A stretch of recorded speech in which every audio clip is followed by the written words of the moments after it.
Well, Allie was 6 years old, and she was this incredibly healthy, vibrant young girl. But one day, she felt sick at school. And I remember the first time I saw her, lying on the couch. And I realized right away something was dramatically different. The next day, Allie was hospitalized, diagnosed with type 1 diabetes. That was clearly the most emotional moment in our family's history. Allie went home with me, and this little 6-year-old in the car said, "You know, Daddy, I'm going to have my diabetes for the rest of my life." And that's when it hit me. And I remember in those days after that we needed to surround her with a loving and supportive family to manage what she would need to manage to remain healthy. If I was a doctor, I could address this differently. I could help my daughter and perhaps work to find a cure. I'm not a doctor. So the Fishlingers searched for doctors working to find a cure, to help support their research. That became a compelling mission of our family. They visited the Diabetes Research Institute in Miami. And when you get to the Institute, you can't help but come away with the feeling that if we have the opportunity to participate in finding what is most important in our family, a cure for type 1 diabetes, then that would be the place that we wanted to devote our time and our energy and our resources.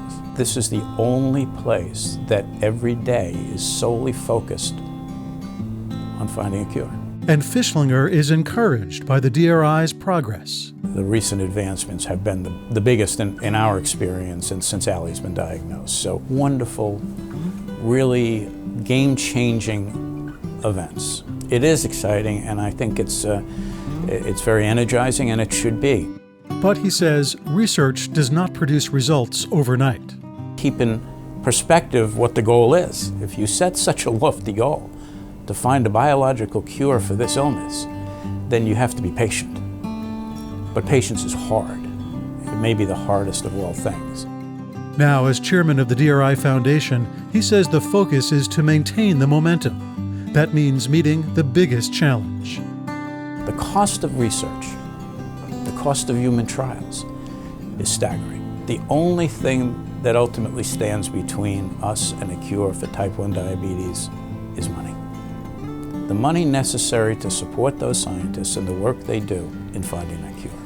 He wants to reach out not only to families affected by the disease, but to educate and seek support from all. For people to have an opportunity to participate in that greatest of all goals, let's say, to cure a major illness, I think is an opportunity that we have to remind people of. Like all families dealing with diabetes, the Fishlingers need no reminders. We never one day, since the day she was diagnosed, my wife Joan, my son Matt, and myself have not thought about and lived with this disease, and admired Allie for the way she has managed it. Today, Allie is married, the mother of a little girl, and runs her own interior design business.